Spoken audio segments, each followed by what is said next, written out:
Hello and welcome to the Michael Clark Show podcast, where every Wednesday I'll bring you an interview with a different special guest. Many will be from the world of sport. All of them have a story worth sharing. In a time when doom and gloom is all too easy to find, this is a place where we'll be promoting the positive. So I hope you'll keep me company each week as I explore where our guests get their motivation and inspiration from to succeed. Welcome back once again. It is episode 9 of the podcast and the great guests keep on coming. I am really thrilled to have this man on this week. He's the voice of Old Trafford and he has been for over 20 years. A warm welcome, Alan Keegan. Great to be here, Michael, and I'm glad that we could get together at long last. It's been a while coming together, but listen, it's great to be on your podcast. I've listened to a few and you're doing a fantastic job. Really appreciate that, my friend. It's so good to be talking to you. Your voice is iconic, and football fans, whether they are Man United diehards or even the rival supporters, everybody knows your voice.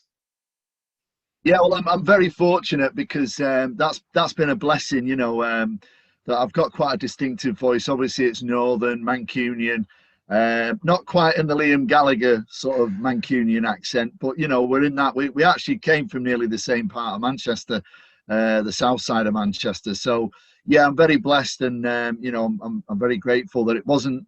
I've made a great living out of my voice, and very happy that it wasn't through my looks as well. Because otherwise I'd have been bankrupt by now. Well, if you've got the singing voice of the Gallaghers, that might help the reunion, because it doesn't seem like both parties are on the same wavelength still. No, unfortunately, I went to the same school as the Gallaghers as well. We, as I say, it was quite where we all lived, that sort of spread, that footprint was a big Irish area. I mean, I wasn't actually in Burnage, but I was in a sort of area next door. So, yeah, but we all went to what was called St. Mark's or Barlow High School at the time. So, yeah, I'm a little bit older than them, though. So we won't go into that. But, yeah, some good stuff came out of that school. We're going to talk about your Irish roots in a little while, because it turns out there's a bit of a crossover between my other half and an area of Manchester you're very familiar with. So we'll get on to that. That's a bit of a foreshadowing there, I guess, everybody. But let's talk about Man United first. What is it like doing your job? Because I imagine for many people, it's the dream to be that close, to be in that stadium and to meet those players, the manager, everything. It's fairy tale stuff. Yeah, it is fairy tale stuff. And I mean, obviously, I'm very fortunate because I married a woman who loves football. So back in the day, we had 2 season tickets in the Stretford end. We've never let them go. My wife and my son now, they both use them. And just, used to sit there soaking it all up. 2 brilliant seats in the Stretford end, right on the halfway sort of level on the T of Stretford, of the word Stretford. And I'd look down and just like the panoramic view of the stadium. So to actually be the stadium announcer, the voice of Old Trafford, I always say it's the 3rd best job, apart from actually playing for Man United or being the manager of Man United. It's the best job in the world. And I've been so fortunate and blessed to be in the right place at the right time, because I love United. I love the club, and to sort of have that little bit of, a small cog in the massive machine that is United, it's just an honour. And also, I've had some great times and memories over that period, both as a fan and both as the stadium announcer, the voice of Old Trafford. It's just been fantastic, Michael. How long are you preparing for a match day? Because if anyone's ever been in Old Trafford, there's lots of different reads to do. It's not just getting to grips with the names of the players. So I imagine you're very busy, and it's not just on a Saturday afternoon. Yeah, it is busy, and it's changed. It's obviously changed from the beginning. I started in 2000, and I always remember my boss at the time, Ken Ramsden. He was the assistant club secretary, and he said, "Listen, Alan, one thing I want you to remember when you're the stadium announcer or the PA announcer," he said, "you're an information service." He said, 75,000 people come to watch and see the 11 red shirts of Manchester United. Your part is to be that information service and that link. And I never forgot that. I thought it was brilliant advice, because, I've never wanted to get above my station, or never wanted to sort of think I'm bigger than I am, So I always sort of kept my feet on the ground. And it's changed dramatically. I haven't read to Michael since that first message from Ken, you know, and the sort of profile and the global brand that is Manchester United. Because yes, and obviously we have a structure, we've got a format, we've got a running order for each match day, and a lot of it, you know, would be centered around the sponsors. Perhaps some fans don't see before the gates action coming down, to name a few, and they'll have photographs with the partners and the sponsor partners and the guests. So there's all that that's going on. They want their read, as you say. You know, Marriott Bonfoy have done a competition now where a fan, if you use up your points and you enter a competition, you can shadow me pre-match before the game. And then what we do is prior to the match, one of the first announcements is you do the joint team announcement with me. So I pass the microphone over to a winner. So it's absolutely changed beyond recognition, that engagement and the partners, you know, obviously the digiboards that go around the side of the pitch. Well, you know, during the game, that's all timed. It's not just random. You know, everything's timed, how much time to get, and it's attention to detail. So, and I'm part of that, you know, and I'm very fortunate because a lot of that information comes in during the week, you know, so on email, Alan, you know, you might be interviewing whoever it might be, you know, you might have someone like when the Olympics were on in Britain, in England and London, you might have someone like Usain Bolt come in, which he did with his 2 medals, and you've got to go through the format, how many questions, you know, it's all timed, and, you know, everything's got a place in the running order. So, yeah, there's a lot of work. And then obviously, you know, there's a small matter of a football game where you've got to announce players, substitutions, goals, hopefully, you know, and anything else that's happening. So, yeah, it's a busy schedule the day of the stadium announcer. How do you manage your nerves? Because with 75,000 people in a stadium, if you say the wrong thing, fans can be boisterous, have a little laugh. How do you stop yourself, you know, losing the run of yourself? Yeah, well, it's an interesting question because not only am I the announcer, but also I'm a Manchester United fan. So sometimes your emotion get over you. If we've got time, there's a few stories where, you know, my emotions have got the better of me because the fan has come out, you know, as much as I'm a professional. And yeah, with that, you get situations where, you know, there's not a stadium announcer in the country who's not made a mistake, you know, and you just have to hold your hands up because there's no hiding place. You can't sort of think, oh, hang on, did anyone hear that? You know, there's always somebody. And then in the world of Twitter, you know, 3 seconds later, it's on Twitter, you know, so you're absolutely crucified. So you just have to stand up, be counted. I've had a few clangers over the years. So, you know, it's one of those that you just have to move on and move on to the next. It's like you're only as good as the last game, I suppose. It's kind of like when someone in a restaurant drops a glass, isn't it? And everyone in the restaurant goes, "Way!" But Yeah, a lot more people. Yeah, a lot more people. And, you know, it's not just then the 75,000 in the stadium. It goes beyond that with the power of social media these days. You know, somebody's always recording something. Someone's always there to do an update. So, yeah, it's just parcel of the job. But listen, it's the best job in the world and I wouldn't change it for anything. I imagine the butterflies never truly go away when you're doing something like that. Yeah, you're right. I mean, there's a sort of routine I have because obviously pre-match I do most of the announcements. This would be in normal times. I do the announcements from what we call the centre tunnel in between the 2 dugouts, and then just a few moments before the players are coming out of the players' tunnel. Then I walk down there and I always let on to there's a gentleman who's been going to Old Trafford as long as I can remember. And we have a bit of a ritual. He sort of sits a little bit over into the Stretford end, and I never knew him. All just one day he caught my eye, and there was him and his friend, and they let on, you know, I know he won't mind me saying, to sort of, I think the retired gentleman, and one of them, George, he just always lets on. So now it's a ritual. Before I bring the team out, I always go over and I always let on to him. You know, I don't think I've actually ever met him personally outside of Old Trafford. You know, I've just said hello to him a few times at the rail. We've come down, say hello. We always have a thumbs up and he always gives me a prediction, you know, like what the score's going to be sort of thing. And then I go on. And I always do a sort of 360 turn, Michael, because I sort of think to myself, am I really here? You know, I just, you know, absolutely love the moment. And yeah, that's when the butterflies come. And I always have those butterflies, you know. Welcome to the Theatre of Dreams. This is the home of the world's greatest football club, the home of Manchester United, or words to that effect. Please welcome, X, Y, and Z, and then Manchester United. It's just unbelievable, that roar of the crowd, and different elements and different atmospheres for different occasions. And within that, some really special moments. I mean, I can think of, I was there for the game against Aston Villa, Fergie's last season, as it turned out to be, and winning the title. And I could tell you were really enjoying yourself that night, and a few others were as well. Yeah. There were.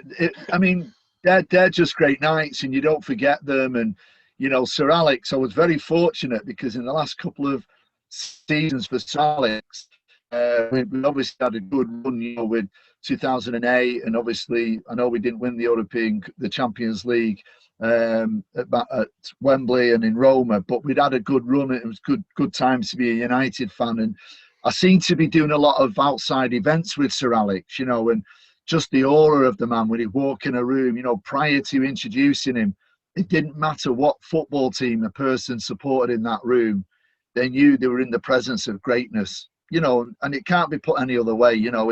It's one of those, the man is a legend. And for me to be sat there and doing interviews with him, and, to win his trust over those years, which I know I did, I respected him so much, and like you sat there looking across and you're thinking, am I really speaking to the greatest manager of all time? And he's here talking and entertaining the audience because he's so funny and witty, when you're doing a Q&A with him.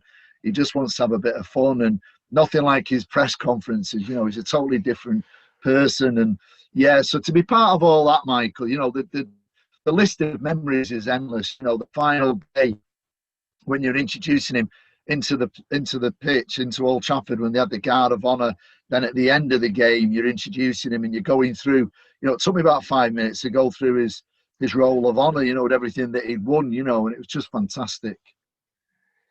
It must be very easy to turn into a blithering idiot when you meet someone like that. Someone you really admire as a supporter too. How do you compose yourself that, if we take you way back to the first couple of times you were working with Sir Alex? Yeah, you're absolutely spot on, and I might use that quote again, blithering idiot, because I mean, you're right, because I'd taken over from the previous announcer who'd been there for 10 years. So he had a well-established track record, and then I was coming in. I was an outsider, albeit I had worked behind the scenes for the club in the corporate hospitality on a match day, so I'd been there for 2 years doing that. But you're right. I mean, my first sort of interaction with him was what they call the open pitch days. So United back then, they were normally playing in the Community Shield or the Charity Shield. So they'd always do an open pitch day the day before at Old Trafford before they drive down to London for the opening game of the season, whether whoever won the cup or whoever won the league, they play each other. And you're doing a pitch event, and you've got to engage with Sir Alex because the team are doing a sort of, a dry practice sort of training session, and you've got 10,000 fans just screaming and shouting, because I think it was free access or it was a donation to charity to come in. And you're talking with Sir Alex on the football pitch, and you're thinking, am I really doing this? And I'll be honest, I was quite nervous, but if he ever sensed it, he never made me feel nervous, if that makes sense. It was just the whole being in the presence of him. And I know I did one of these about 3 seasons in, and again, I'm conscious I don't want to waffle on and bore people, but you sort of stood there, and I'm on the edge of the pitch, and you're looking to interview a few of the backroom staff, and you're trying to sort of make it engaging for the fans who've turned up, because really all they're doing is watching the players doing a random sort of, like what you see every pre-game, a bit of a warm-up session. And I remember one day, Sir Alex, there was a load of people on side trying to get his attention, and he said, listen, if anybody wants anything, he said, if you don't mind, he said, just have a word with Alan. He'll sort it out. And he said, then he'll come to me and tell me what we're doing. And I looked over at him, and honestly, it was one of the greatest moments of my life, because I thought, I've been here probably 3 seasons, and Sir Alex trusts me, and I just felt so great about it. And it might seem nothing to anybody listening to this or viewing it, but that was a moment, that was a moment where, for him to say that, have a word with Alan, he'll sort it out, and then he'll come and have a word with me. And I thought, wow, that was that that was that bond where I thought, it's took me maybe 3 seasons, but Sir Alex, I know you trust me. So it meant a lot to me, that, Michael. And that was one of his superpowers almost, wasn't it? Being able to lift people up and give them that, and to be part of that yourself. Because you and I probably both would love that as players, Alan. But you'll take it. You'll take it in your role. Yeah. Listen, that was the next best thing. That was Fergie putting an invisible arm around me and just saying, I know you're in the corner and I trust you. And I like to think I've never ever let him down. Anything I've ever done with him, I'm always prepared for it. If we're doing an event or a sponsored event, and this is what I mean. I was so privileged because I saw and shared so many funny times with him. And I did events with him and Dennis Law, and Dennis Law was his hero. And they were just like two mates. When you were doing the event, you just had to step back, and it was like two friends. It wasn't an event, it was just them two getting the opportunity to speak and talk, and obviously the Scottish connection and the love of Scotland and Scotland, the national team, and all that. Just to see two pals like me and you just having a chat and having a laugh, and it was wonderful to be part of that. And I'll treasure that forever. A lot of people that know Sir Alex always talk about how he just seems to know everything about everybody. What was that like for you? Was he like that? Was he taking an interest in, Alan Keegan outside of Old Trafford and outside of announcements and all that sort of stuff? I'd say it's all very professional. It wasn't where I was Sir Alex's best friend and he was my best friend. I wouldn't like to sort of give that image, but you certainly felt he knew you. Mm-hmm. And you always knew that, different people who I knew that he knew, you knew he'd always ask about you. And, I don't want to say do his homework on you because I'm way down that pecking order, but I always felt his warmth. That's the only way I can put it. And that might seem a strange expression to associate with Sir Alex, but I always felt his warmth. And, I always knew that. I go back to that word that he trusted me. It meant so much to me, Michael. He trusted me, and at the end of the day, what more could I ask for? I didn't want to be his best friend. I'm sure he definitely didn't want to be my best friend, but I know he trusted me, and that's all I can. That's all I can say, and that's enough for me. You're obviously a very humble guy, and I can tell you massively respect Sir Alex Ferguson. Was there ever a time where you were a wee bit afraid of him when you maybe saw him on a bad day? No, I was always very fortunate that I never sort of cut the wrath of anything I'd done wrong with Sir Alex. I mean, I suppose there's a few stories, and I have told this a few times, so I hope if anybody's listening, it's not too boring to hear it again. But I made one of the biggest almighty mega wrong announcement. Yeah, I just, what had happened is, just very quickly, Diego Forlan, I have told this story, so I'll keep it short. He didn't score from open play for about 21 games, and we were playing at Old Trafford, and basically what happened was the game was going on and United were going to do 2 substitutions, and I'll never forget the subs, but I can't remember who we were playing, but John O'Shea and Phil Neville were coming on. So we stood at the side of the pitch, and the 4th official's got the card, and I'm trying to look on my sheet, and I have a folder, and I'm trying to sort of write who's coming off and who's coming on. Anyway, while we're looking down at the sheet, United score. So I sort of look over. Anyway, I can see David Beckham celebrating and going mad that we've scored, you see. And I said to Shazy, John O'Shea, who I got on really well with, and Phil, I said, who got that? And they said, we haven't got a clue. We're looking at the card with you. Anyway, I look over. So obviously I want to get the announcement, you see, but I learned a big lesson this day. And I went, Old Trafford, Manchester United's goal, scored by number 7, David Beckham. And I swear it, the stadium, I could hear it. And I look up, and then I see Diego Forlan running around waving his shirt. It was Forlan who'd scored the goal, and I was like, anyway, Albert, the kit man. I don't know if you remember Albert Morgan. He was like Fergie's right-hand man. Well, he came down to the side of the pit. Well, he ran down. I couldn't repeat what he said to me on this podcast, but the word blind and questioning my parenthood and all the rest of it. Did you not see who got the goal? Or Michael, I was devastated, absolutely devastated. Anyway, I didn't look over at Fergie. I didn't look over at him, you know. Anyway, apparently he found it quite funny, you know, like, but I was just absolutely devastated. But no, I've never actually felt the wrath of Fergie, thank goodness. But I did see a few others. There's a story that Gary Neville tells this story, but I was a witness to it, where I don't know if anybody can picture it, but I stand at the home dugout on a match day just in front of it. Obviously, during COVID, I don't, but that's where I normally stand. So I could see and hear everything that was going on. And to be fair to Sir Alex, you might remember this, but he wasn't a man who always stood in the technical area. Yeah. You know, he'd only come down every now and again, you know, if he wanted to put a message over. Anyway, where I'm stood, if you've ever done the tour, it's like a metal step, the first bit of it. So all I could hear was boom, boom, boom, boom, boom. Fergie trotting down. He goes into the technical area and he gives Gary Neville, an almighty blasting and telling him to do something and his finger pointing at him and all the rest of it. Anyway, Gary turns round and he tells another story that's similar to this, but I witnessed this. This is something that happened.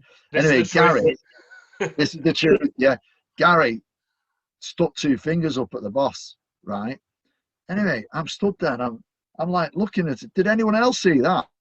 You know, anyway, the boss never reacted. Sir Alex, all of it, he just walked back up to the steps, sat in his, you know, where he used to sit on the top seat, sat back there, and I thought, I can't believe that. He's not even reacted. I thought he'd absolutely go mad and remonstrate with him. Anyway, what was really funny, the next two home games, the next game was a home game, but I think it was the next two games, Gary Neville was on the bench. Never played him. So, you know, there's elements of that. It was just brilliant, you know, to witness that and be so close to it, you know. I've not really done the story justice because you'd have had to see it visually as well. It was just fantastic the way that he was calm, he was cool. And I thought, there's me thinking, I can't believe this.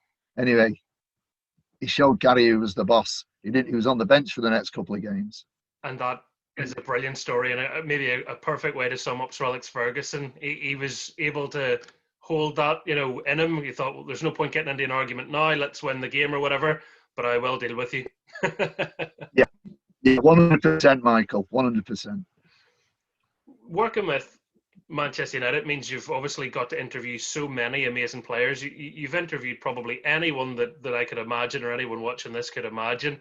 Who have been some of your personal favourites, whether it's been through just admiration of them or maybe just their personality?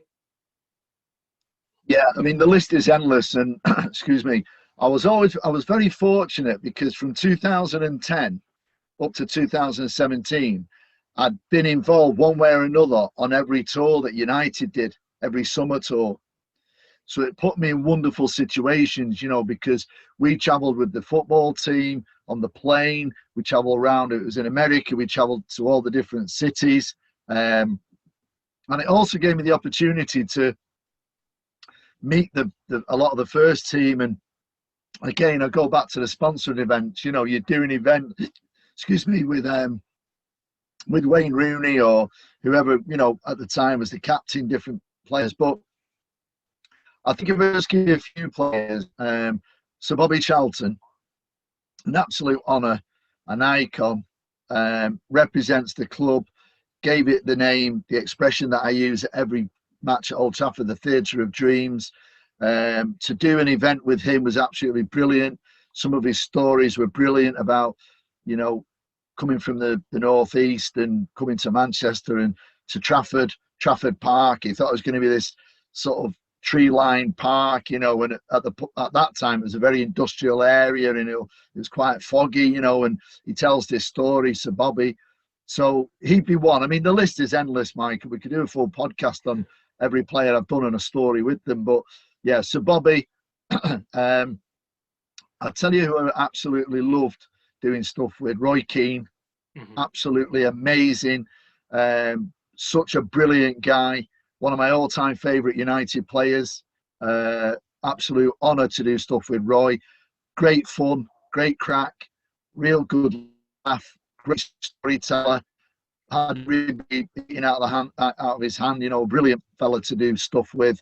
I've done a few dues with him since he's left Manchester United. I've done a few dinners with him, and he's top drawer. He's the best in the business. He's brilliant. Growing Alan, up for me, just on, sorry to cut over you, just on Roy Keane, people obviously have an impression of him. Is Roy Keane in front of the camera different than Roy Keane off camera? yeah, definitely, definitely. I mean, you know, don't get me wrong, he doesn't suffer fools, but he's so funny. He's absolutely hilarious. You know, he's got. I mean, I think where you see some of it, and I think Micah Richards has brought the best out of Roy. You know, when you see the banter the two of them have, because they've obviously Sky, they can see that they put Micah in there, and he just tugs at Roy, doesn't he? And he gets that. I mean, I don't know if you've seen the clip where Micah says, "When I burst onto the scene," oh yeah, you know, and then Roy lets him talk, you know, and he says, you know, in that beautiful Cork accent, "I've never seen a defender burst onto the scene," you know, and it's just brilliant. It's a great double act, you know, and Roy's Roy, and he's brilliant. Don't suffer fools, but he's so good and so entertaining, you know, he really is top drawer for that. And you were going to tell us another name. Who's the other one?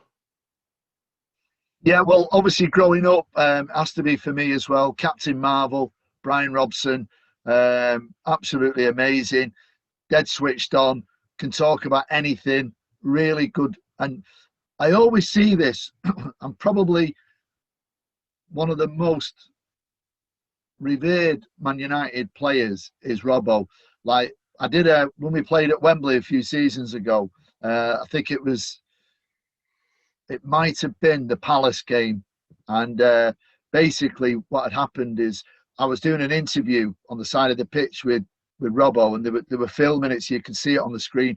And we walked along the edge of the pitch, and the adoration from the United fans for him as he walked along, you know, clapping him and shouting him, and you know, you don't see a lot of that. He was brilliant. I mean, I love Dennis Irwin. Dennis Irwin's a great guy, you know, speaks really well, really intelligent.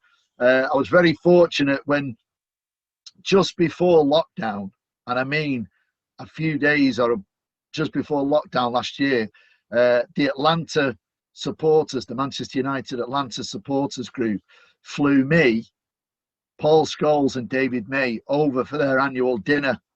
Wow. And we had a room full of Manchester United fans, and we had Paul Scholes and David May, and they are an absolute double act. You know, they're dead good mates.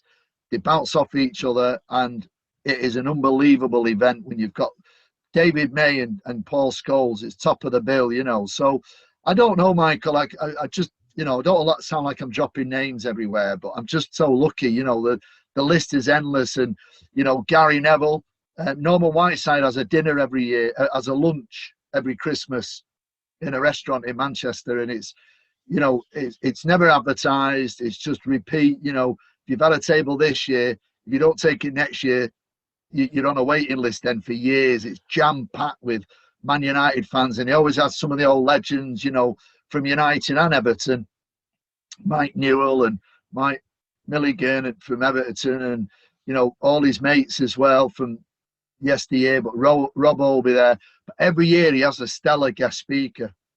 So he's had Robbo, he's had Gary Pallister, he's had Andrew Cole, but one year he had Gary Neville. Oh, it was absolutely brilliant, because he's another one who doesn't hold back, you know, and they're all good value for money, you know, they're all brilliant. So, I mean, I don't want to bore everybody. I've talked about legends there, but, you know, I've done stuff with Beckham, I've done stuff with Wayne Rooney, Ronaldo, Rio Ferdinand, you know, like you say, since 2000, any prominent player, I've probably done an event with them, you know, so it's been brilliant. The last event I did in the last 9 months was an event where we had to wear masks. I did it for a sponsor for United called Visit Malta. They're now part of a sponsorship deal with United. And I did an event with Paul Pogba, Victor Lindelof and Brandon Williams. So that was only in December, that. But we had to wear masks and do that. So I do apologise if I'm waffling on here. No, not at all. It's really, really interesting. With Paul Pogba, I think you can see just off the back of the game in Milan what an influential player he is, and actually how popular he seems to be within the camp. how frustrating is it at times to see, I guess, that side of Paul Pogba when you're watching him on the pitch, and then whatever a newspaper writes about him, and where's the truth in all of it? Yeah, I mean, it's a shame because, like, Paul's a lovely lad.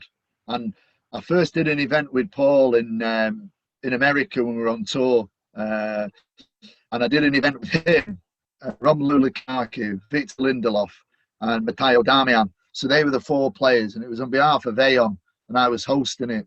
And he's such a lovely, lovely lad, Paul. You know, he could be one of your mates. You know, he's just real fun fella, absolutely gifted footballer. He can do things. I mean, if you talk about the Milan game, if you wanted anybody in that position with the ball at that moment, it was Paul Pogba, because there's not many players could have scored that goal, just to do the dummy beforehand as well and send the goalkeeper the far side, and he hits it in the near side.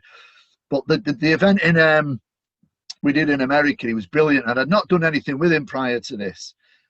So you're trying to feel your way and trying to get into the event, and I'd been told by one of the staff that it was Victor Lindelof's birthday on this particular day.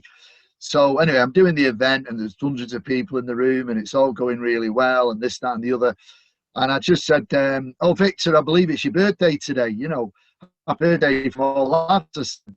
Maybe they'll sing happy birthday to you. You know," and it wasn't on the script. This, like I said before, these things are quite tightly run. You know, Yeah. They know, because they don't want any surprise questions. So I said, maybe the lads will sing happy birthday. And Paul went, absolutely. Yeah, come on, Rom, let's sing happy birthday. Matteo Darmian was on the other side of the stage, so it was a bit awkward for him to come. So Paul Pogba and Romelu Lukaku sing happy birthday to Victor Lindelof, and the crowd absolutely loved it. So precious moments, and what a talent, and I hope he stays at United. He's a great lad and a great player. That's a lovely story. I'm glad I asked. Now, sometimes people forget as well, and I know it's not always possible because, as you say, those are very tightly run events and timing's important and it all needs to be structured. But when people are interviewing footballers, they forget they're real people, don't they, with some of the questions? Yeah, exactly. And that's the approach I've always tried to take.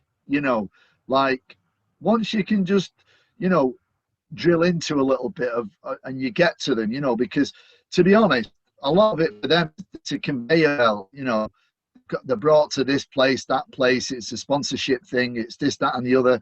They've got to recite a script, they've got to get involved, and all you've got to do, like I say, that event I mentioned prior to the American one, the Visit Malta one, that was a great event because the setup and the organisers did a brilliant pre-plan with it, because you had like easels and you had four massive, bigger than A3 postcards of Malta, and we had four categories, like the beach, the city, the sites, and historic places. And there was four choices of cards from each category, and they had to pick a postcard. And I was talking it through, and they said, right, I'm picking this one.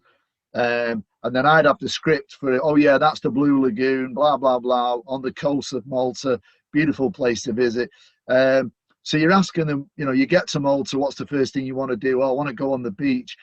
Really down to earth, and you see that side of them. They're just like us. They just want a nice holiday. They want the sun, and they just want to be with their family or friends and just enjoy the occasion. It's so interesting seeing that other side of footballers, and you're right about the conveyor belt. I remember when I was very sort of green cub reporter thinking, gosh, someone's taken my quotes and read somewhere else, and then I realized, no, these people are just giving the same answer all the way down the line, because of course they are, because it's the same questions. It is. I mean, it's always interesting because, excuse me, I hosted an event last week. I might as well drop in the sponsors' names, because why not? But I hosted it for Chivas. They're the whiskey sponsor for United. United have got a sponsor for everything, And in fact, I've got a sample bottle of it here now. Oh, here, look at that. Look at that little sample. 18-year-old Chivas Regal. So I hosted an event on a Friday afternoon, and what they had, it was through Zoom, and it was there was about 30 people online, and they had Brian Robson and Dennis Irwin as the legends. So everybody who was going to be online had been sent 4 samples of these various whiskies from Chivas, 18-year-old, 12-year-old, exclusive whiskey. They all came in packages like this. But they were all sent a sample, and then you had Dennis Irwin, you know, like they had a brand ambassador. I'm doing a Q&A with Dennis and Brian, and then you've got the brand ambassador swirling it in the glass and tasting it. It was a fantastic event. But, you know, you get some questions where you're asking the legends, and they are the same, going back to what you just said, you know, what was your best game ever, and what was your worst game, and who's the hardest player, or who was the best player. So you have to try and come at it with a different approach, you know. So you are right there. Giving them a whiskey probably helps. Certainly did, yeah. It certainly did. I didn't tell them I'm teetotal, so I was just doing a camouflage process with it, but it worked very well anyway. And I've given them a plug today, haven't I? You know, you have. I'll keep them very happy. Yeah. I know. I was thinking those sort of things. You're right, man. That have a sponsor, a partnership with everything, and that's obviously just very clever business brains work and all that sort of stuff. Those events could go wrong, couldn't it? When you're doing a taste test for a sponsor, you want to make sure you like the product first. Yeah. Well, yeah, exactly. Yeah. But from my point of view, obviously, as old, I wouldn't have been drinking anyway, you know. So there's a fine line there. So that was fine. But yeah. I mean, that's it. It's got to be right, and they're spending millions of pounds. You know, it's not just a few hundred. So everything has to be right. And obviously, United do it right. There's always a big launch. There's always a press launch. You know, they get it out there, the global message, and that's what sponsors and partners want. You said this a bit earlier, so I want to come on to it about sometimes, you know, you get a wee bit lost in the moment, you get a wee bit carried away. I want to hear about that. Well, it might not sound too exciting, but I want you to imagine the occasion and the situation. So if I just give you a little bit of background, I'd been as a fan, because I wasn't the announcer at the club in '99. I worked for the club, but I wasn't the announcer. But I'd been to a lot of the away games in that year in the Champions League. So, you know, obviously the nearer it got, the possibility was we were going to reach a final, you know, first one since '68. Anyway, unfortunately, United got to final, which was great, but I couldn't make it. Right, I missed the final in Barcelona. So yeah, I was gutted, and I'd been to loads of the games, the build up to it, you know. So just one thing that I couldn't make it, personal reasons, and basically, I always vowed if United ever got to a Champions League final, wherever it was in the world, the darkest part of Europe, I was going to go to it. Rain, hail, or shine, I would go. So let's move on. 2008, semi-final, we play Barcelona. So I don't know if you can imagine, it was a very cagey affair, very cagey game. I remember watching it. Yeah, well, that particular night, I've never been so nervous in all my life, because I'm thinking, if we get to the final, I'm thinking as a fan, if we get to the final, I'm going to Moscow. Doesn't matter what it costs, I'm going to Moscow. 15 minutes in, Scholesy, I talked about this with him in Atlanta actually. Scholesy hits a rocket of a shot right into the East Stand goal. I went ballistic as the announcer, celebrating on the side of the dugout. I mean, I lost control. I was really unprofessional. I just couldn't contain myself. And then I had to calm down. And then, I nearly burst the speaker system in Old Trafford, because, you know, United's goal scored by number 18, Paul Scholes, you know, and I just bellowed it out. So the next 75 minutes were the longest 75 football minutes of my life, because Messi that night, it was unbelievable. He did everything but score a goal. He was dinking, he was dropping his shoulder, he was cutting in every time. And obviously when he was on my side, I could see him, you know, as clear as I can see someone in the back garden, you know, he was there. And I couldn't wait for the final whistle. I just thought it'd never go. It would never go. Anyway, the final whistle went, the whole stadium erupted. We were in a Champions League final, and rightly so. You know, when you think about that team at the time, you know, what a team. And I just thought, I can't leave it. You know, and at the end, United Champions League final, we'll see you in Moscow, you know, and all this. And I'm absolutely going hysterical. That stage, I was quite calm. It was when Scholes scored the goal. So anyway, I'm all dead excited. I'm thinking, right, I've got to go to Moscow, got to sort out my flight, you know, pay for the tickets. And for any United fan, they'll understand it was very expensive to get to Moscow, and you had all the visa stuff and all that. Anyway, 2 days later, Michael, guess what happened? I get a call off United. UEFA, which I didn't realise at the time, UEFA have invited me as the announcer to go to Moscow and be the announcer for United. Wow. I couldn't believe it. So all of a sudden, I've not got to find the £2,000 or euros. I'm going with the club. So flight, all there, put up in the hotel, absolutely incredible. So I end up going to Moscow. We get sort of 2 days, fly the day before, obviously the day of the game. I'm sightseeing with the club and with my mates. I've met some of the lads I know. I'm there in Red Square getting the photographs. That night, it's pouring it down. But then I announce, beautiful cross by Wes Brown, who's a great lad, crosses the ball, up jumps Ronaldo, high, bang, into the back of the net. I announce it. Unfortunately, Chelsea get that jammy goal where it sort of ricocheted off Nemanja Vidic. Ricocheted. Was it Lampard? Yeah. We got it, yeah. But the Chelsea lads with me, because obviously UEFA invited the both of us. Then obviously they've got independent announcers who speak Russian and English. He announces his goal. He goes hysterical. You know, he's dead chuffed. So we shook hands at the beginning. That at the end of the match, there was one of us going to be very happy and ecstatic, and the other one was going to be distraught, because I knew if we won it, I'd go hysterical. I just couldn't contain myself.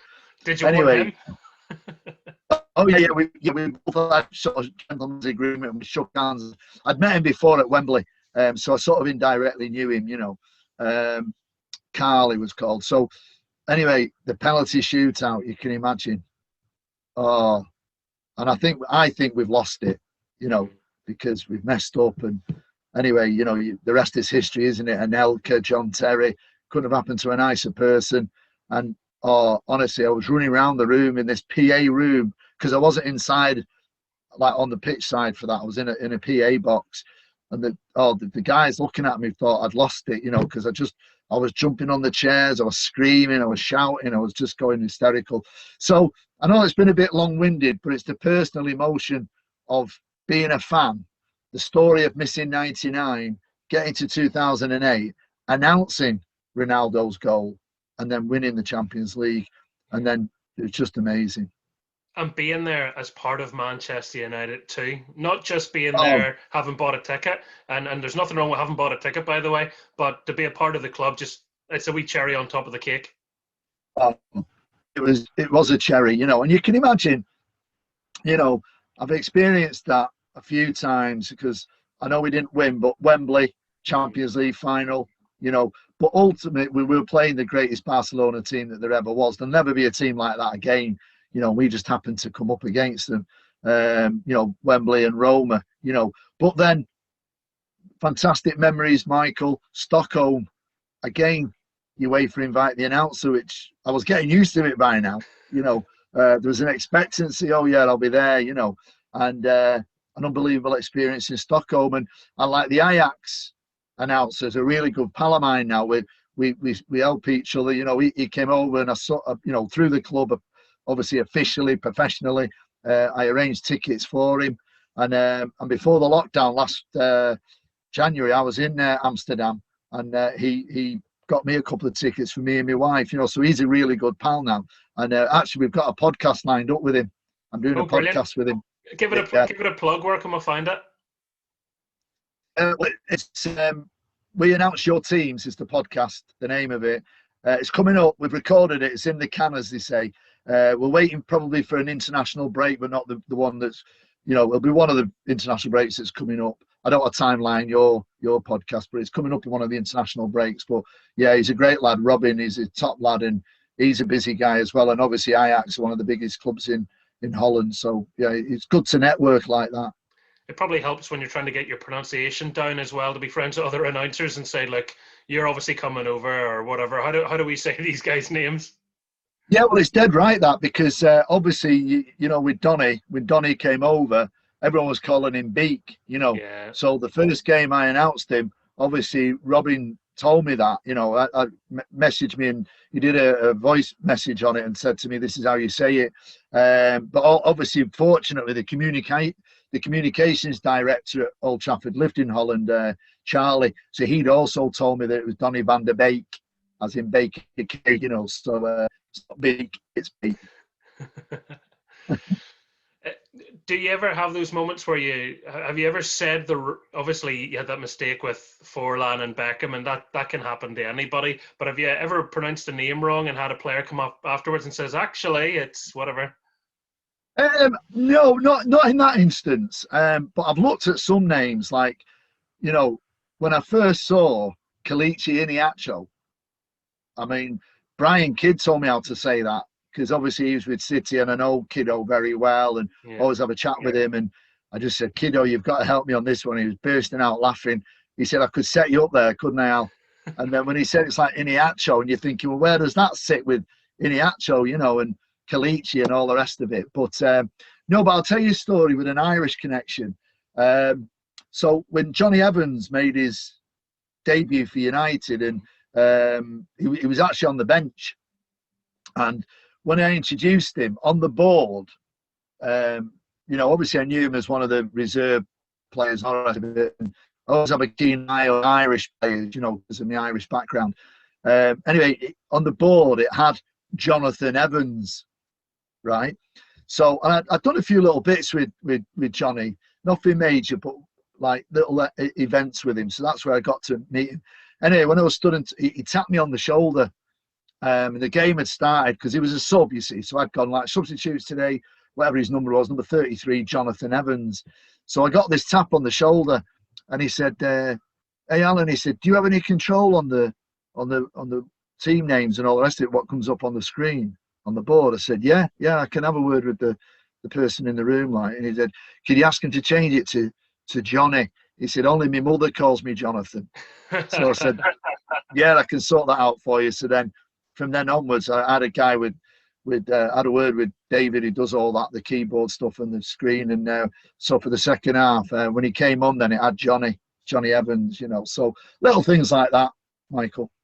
Makes all the difference for a player too, because whatever you announce them as and whatever the club puts them out as is what they're going to be called forever. Yeah.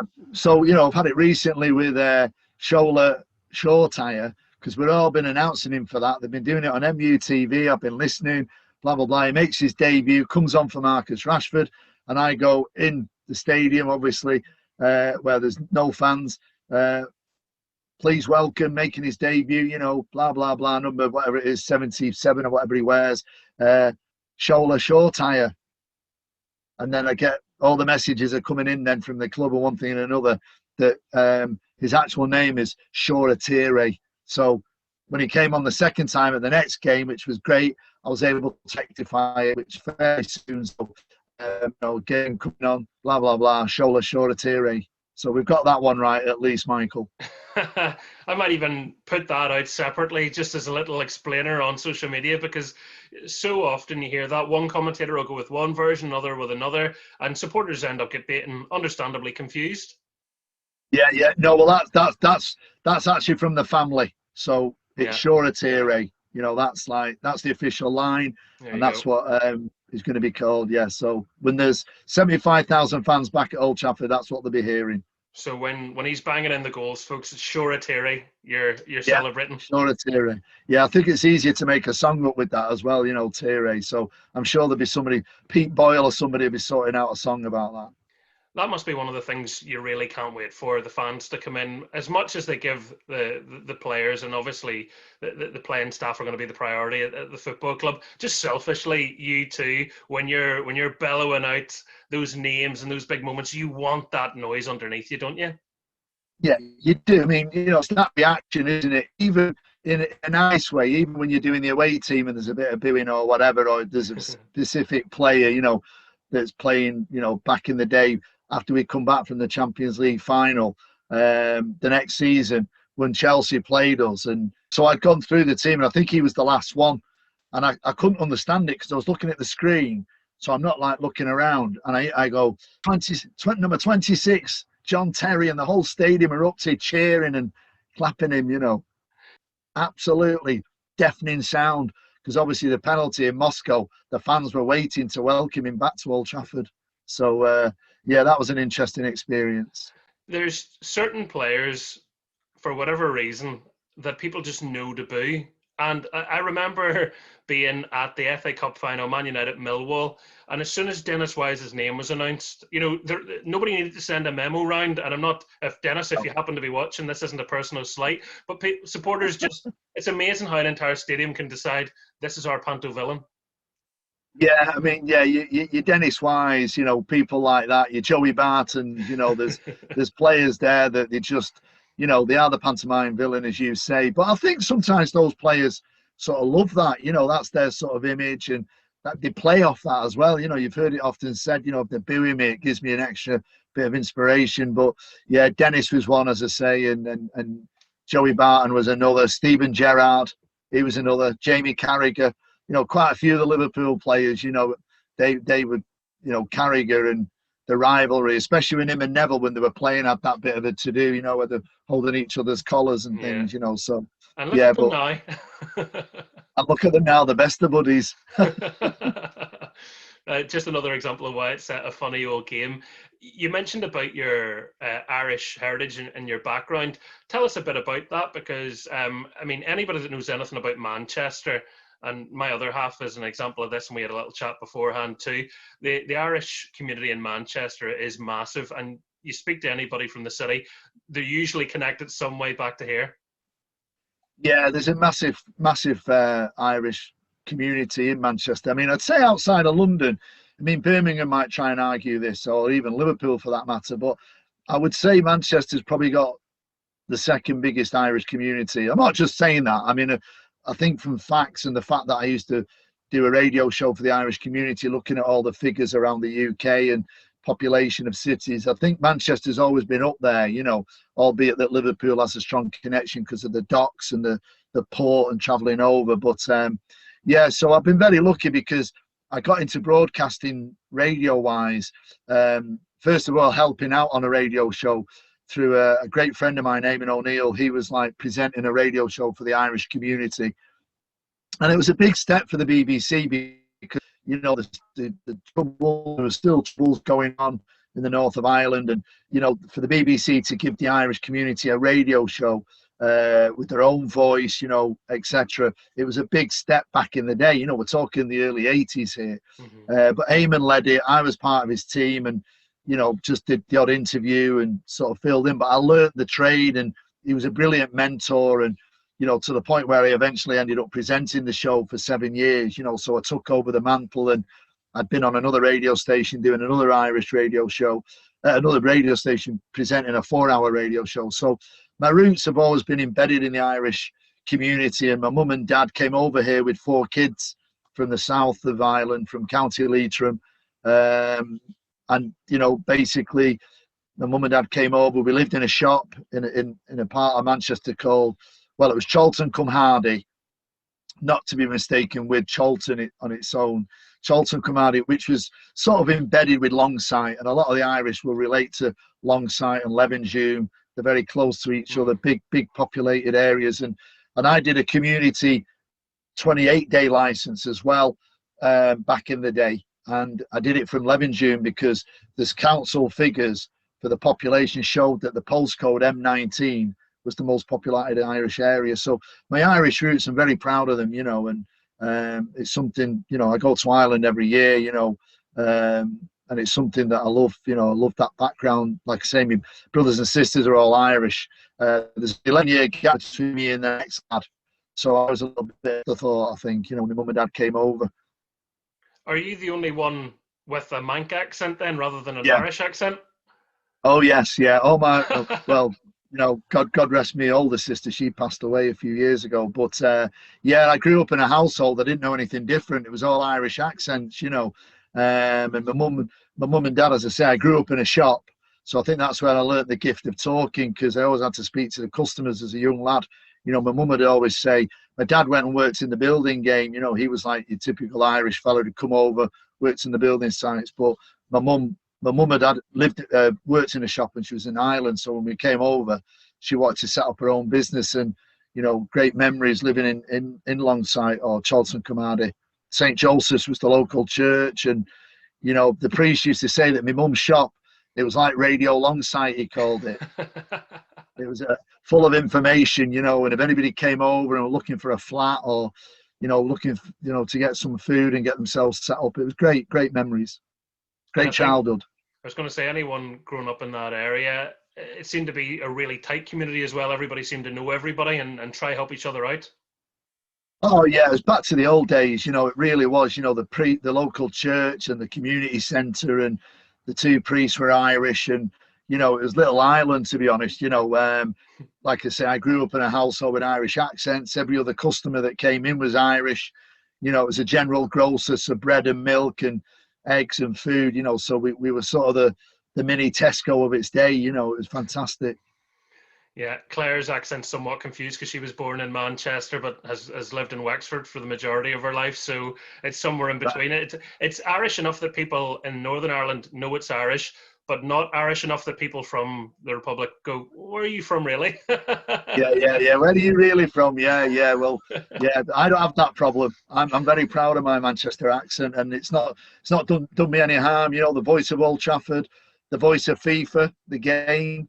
I'm the voice on there now, so the stadium announcer for the Premier League, which rounds up my other mates who are stadium announcers, because if you go on to Everton or Liverpool or City, it's me that you hear if you want to hear me. Yeah, so when they're playing the game, or their kids are playing the game or whatever, they're going like, Daddy really does it, don't you? Sure. Yeah, they're like, yeah, pulling the game. Yeah, no, it's brilliant. You've got Martin Tyler and Alan Smith doing the commentating, and then in the background you've got me, goals scored by the usual announcement stuff. So that was a great project to be involved in with FIFA. I'm very proud of that as well. I'd spoken previously on another radio program with Derek Ray, who also does the European games on FIFA. And I mean, for anyone that didn't hear that, it sounds like a huge project. It isn't just a case of sitting down for a day or two. I mean, it's massive. Yeah, I mean, I was in the studio for 4 days. Mm-hmm. It was absolutely exhausting because I had to do every Premier League team. I had to do them twice, the whole squads, high, low. I had to do the championship as well, because you don't know what it comes out in September. They're recording it in January, so it's 9 months before. So you don't know what 3 teams are going to get promoted. So. But it's the nearest thing to making a movie, because it's the same skill set for them. All the preparation, all the graphics, all the animation, all the CGI. It's just an amazing project to be part of, and I'm so proud of it. It's great to have your name at the end on the credits. It's absolutely fantastic. It's probably a really good way to see how patient people are, truly, because they're going, "Oh no, we need a bit more oomph this time," and you're like, "How many times can I say this name?"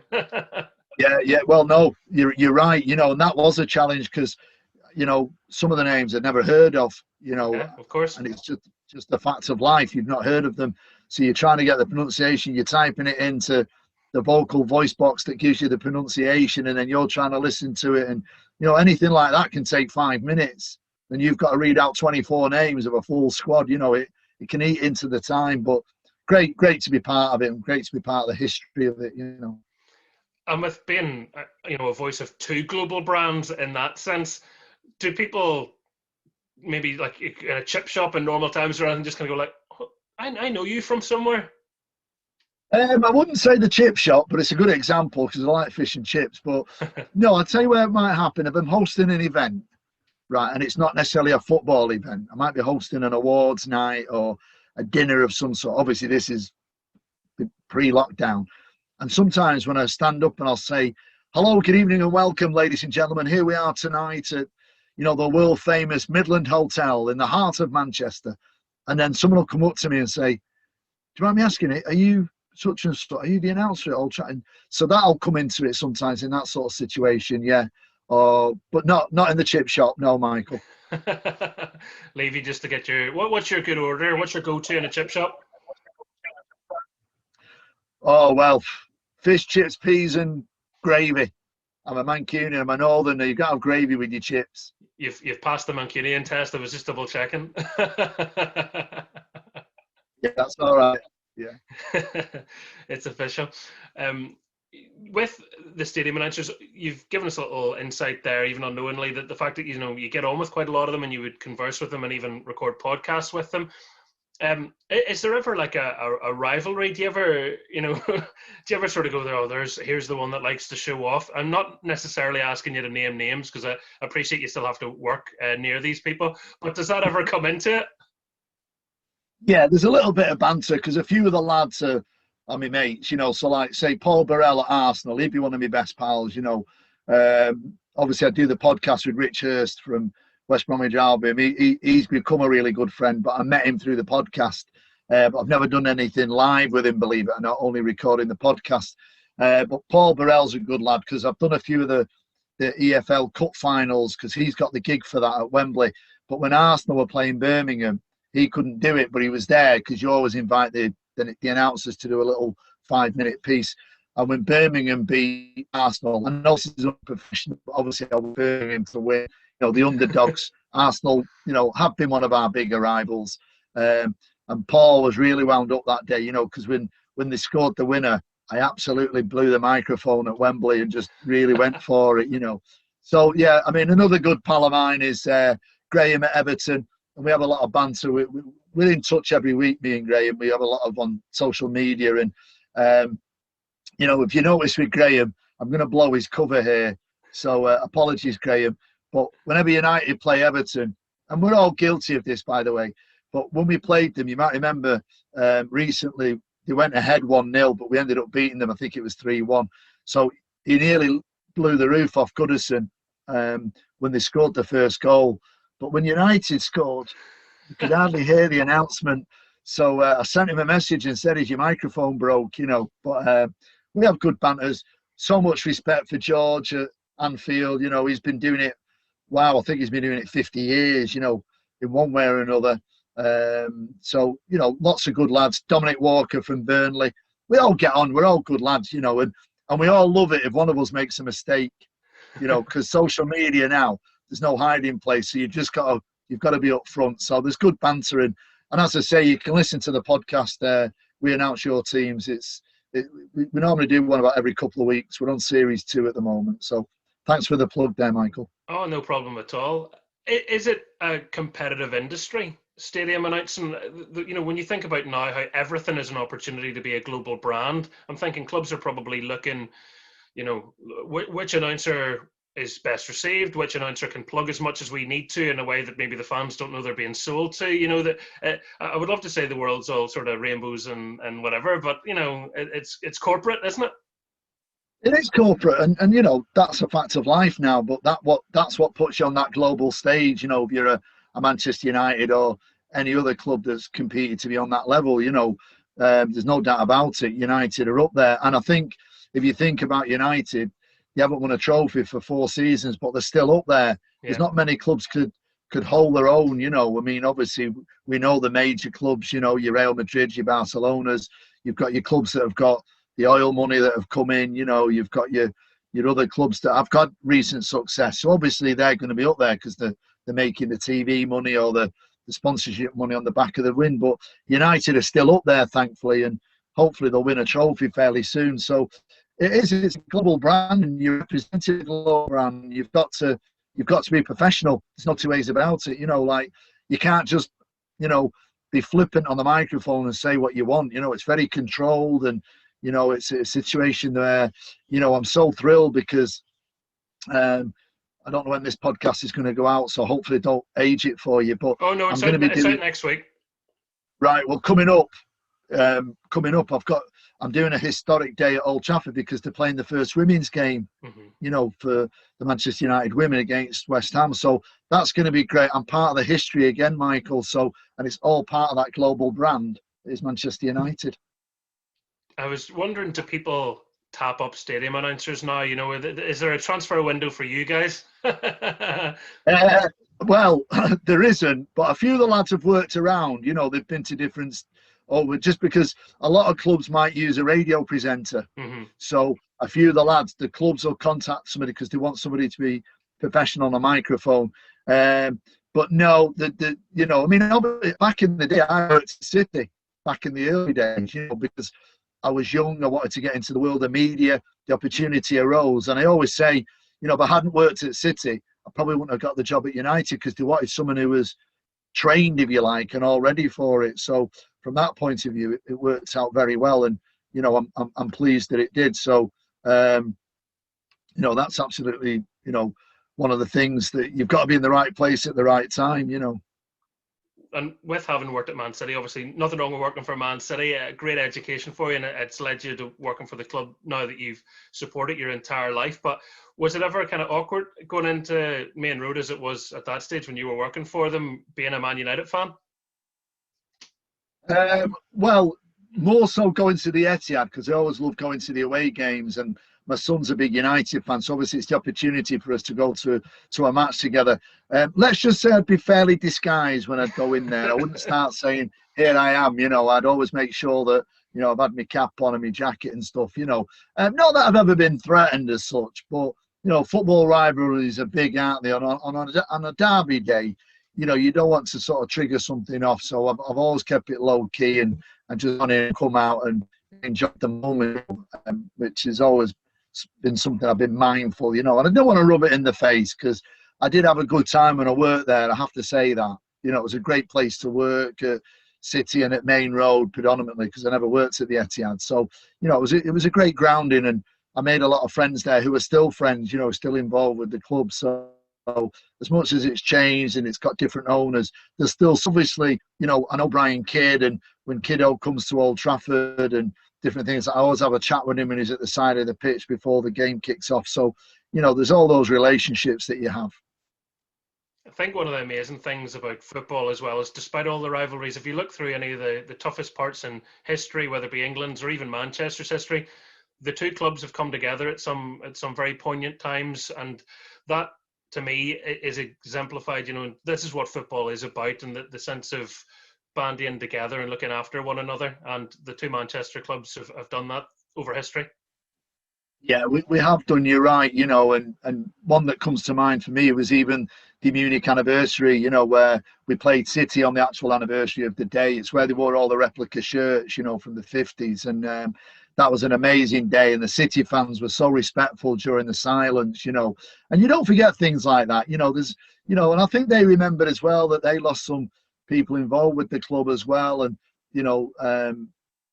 one of the reporters obviously was an ex-City player, so you've got that bond. Yeah, there's rivalry, there's banter, but there's a time and a place, and that was one of the days I shan't forget the City fans for. They were brilliant. Yeah, it's a lovely thing to remember for in amongst all the rivalries. Just lastly, Man United fans will want to know this two-parter: what's it like working with Solskjaer, and when's he winning his first trophy? Right, Ollie, absolutely brilliant. And Ollie is a man of steel. I see it firsthand on a match day, and it's so clear now, everything you can hear. Ollie's the right man for the job. He's a club legend. And I believe if Ollie can get over that line and get that first piece of silverware, it'll be the first of many. He just needs to get past that semi-final and get into a final. Let's win it. He's the right man for the job. It's the right time and the right place for Manchester United and for Ole Gunnar Solskjaer, because he owns the club.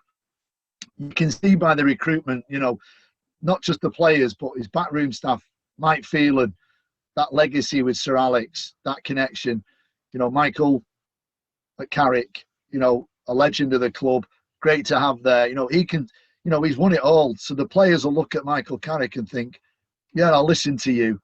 Ollie's won it all, of course. He's done it. He's been there, scored the most iconic goal ever in the club's history. Mm-hmm. And then, the recent recruits with Darren Fletcher, it's just all right, and the foundations are being built. And you can see these young lads who are coming in, like you've got the way where the recruitment's coming in. Ahmad has come in, young teenager. We paid a lot of money for him. Sean Atere coming through the ranks. There's a few others there as well. Hannibal's just signed a new contract, new young lad.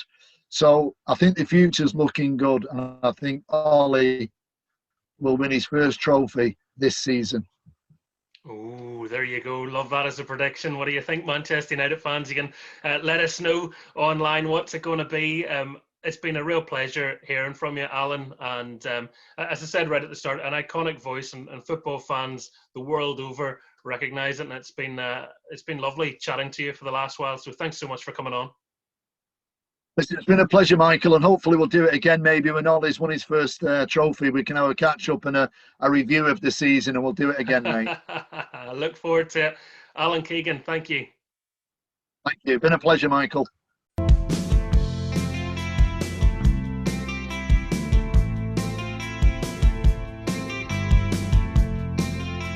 Thank you for listening to the Michael Clark Show podcast. You can follow me at mclarkshow on Facebook, Twitter and Instagram. Check back every Wednesday for a brand new episode, which you can download as a podcast wherever you get your podcasts from. You can also watch the entire interview via my YouTube channel. That is youtube.com/The Michael Clark Show. And if you like our theme song, it has been kindly provided by the brilliant SX70. Search for SX-70 on Spotify to stream their music. Until next Wednesday, take care. I'll speak to you soon.